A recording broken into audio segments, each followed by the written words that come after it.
Good morning students. Our today's class 11th commerce subject business study chapter 6 topic minor as a partner. Minor कौन होता है यानी कि आवश्यक व्यक्ति का अभिप्राय जो है एक ऐसे व्यक्ति से है जिसकी आयु जो है 18 वर्ष से कम होती है। इस व्यक्ति की एक मेन फीचर क्या होती है कि he lacks the capacity of contract, उसमें अनुबंध करने की जो क्षमता है वो नहीं होती। तो अगर ऐसे व्यक्ति जो आवश्यक है जिसकी उम्र 18 वर्ष से कम है, अगर वो माइनर है तो हम क्या, अगर उसके साथ कोई कॉन्ट्रैक्ट करते हैं तो वो क्या होगा, हमारा कम्प्लीटली वॉइड, पूर्ण रूप से क्या होगा, हमारा व्यर्थ होगा। जो हमारी पार्टनरशिप है वो क्या होती है, हमारी एक अनुबंध के द्वारा ही हम स्थापित कर सकते हैं, लेकिन एक माइनर के साथ जो अनुबंध हमारा व्यर्थ होता है। तो क्या इस नियम के अकॉर्डिंग हम क्या है, एक माइनर को पार्टनर नहीं बना सकते। लेकिन जो हमारा पार्टनरशिप एक्ट 1932 है उसकी धारा 30 है, वो हमें क्या कहती है कि कोई एक आवश्यक व्यक्ति है वो जो है फर्म में साझेदार हो सकता है, लेकिन क्या है, साझेदार वो किस रूप में होगा, पार्टनर्स इन द प्रॉफिट्स, वो केवल प्रॉफिट्स में साझेदार हम उसे बना सकते हैं। ठीक है, तो इस प्रकार हम कह सकते हैं कि एक आवश्यक साझेदार जो है फर्म में एक आवश्यक साझेदार हो सकता है, लेकिन उसे हम पूर्ण साझेदार नहीं कह सकते। ठीक है, तो एक माइनर के साथ अगर हमने कॉन्ट्रैक्ट किया है, अगर कोई माइनर हमारी पार्टनरशिप में पार्टनर है तो उसकी दो पोजीशन हो सकती है। ठीक है, position of minor partner before attaining majority, वयस्क होने से पहले अवयस्क साझेदार की स्थिति। मान लीजिए वो पार्टनर है लेकिन अभी उसकी उम्र जो 18 वर्ष से कम है, तो 18 वर्ष से अगर कम है, उसने मेजोरिटी हासिल नहीं किया है, तब उसकी क्या स्टेटस होगी हमारी पार्टनरशिप में। Right to share, right of minor partner, कौन कौन से अधिकार होंगे उसके, right to share in profits and assets, लाभों एवं संपत्तियों में हिस्सा पाने का अधिकार, यानी कि जो आवश्यक है वो फर्म की लाभों में और संपत्तियों में क्या है, अपना शेयर जो है वो ले सकता है। नेक्स्ट है हमारे पास right to inspect the books of account, जो भी खाते हमने तैयार किए हैं एक आवश्यक साझेदार उन खातों का जो निरीक्षण है वो कर सकता है।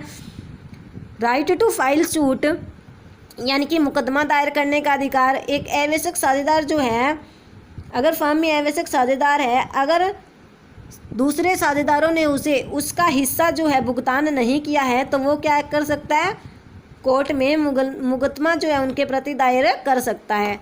ठीक है, उसकी रिस्पॉन्सिबिलिटीज़ क्या होगी, जब तक वो 18 साल से कम है, उसकी जो responsibilities of minor partner, A minor partner responsibility is limited, यानी कि उसकी रिस्पॉन्सिबिलिटी है वो लिमिटेड होगी only too invested capital in the firm, जितनी उसने पूंजी लगाई है फर्म में, मान लीजिए उसने 1 लाख कैपिटल इन्वेस्टेड किया है तो वो ओनली 1 लाख की देनदारियों तक ही उत्तरदायी होगा, इससे ज़्यादा नहीं।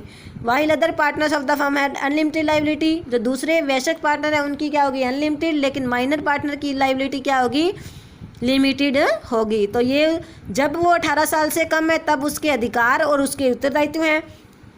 अब सेकंड केस क्या आता है हमारे पास, position of minor partner on attaining majority, वयस्क होने के बाद अवयस्क साझेदार की स्थिति।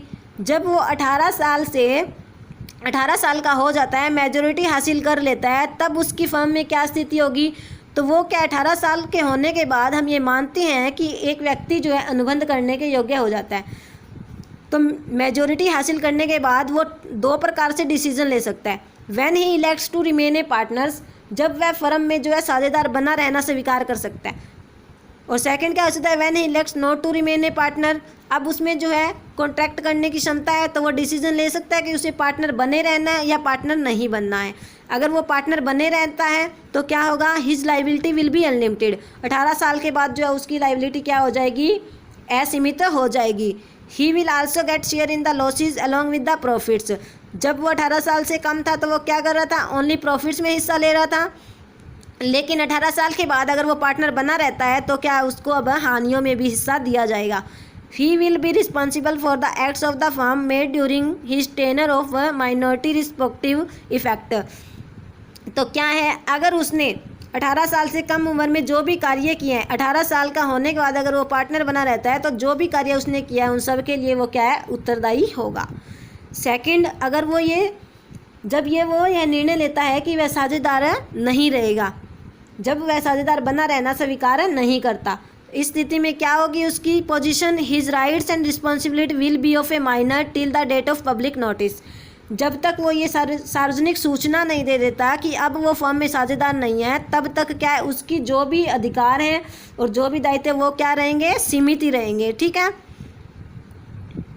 He will not be responsible for any act of the firm after giving public notice।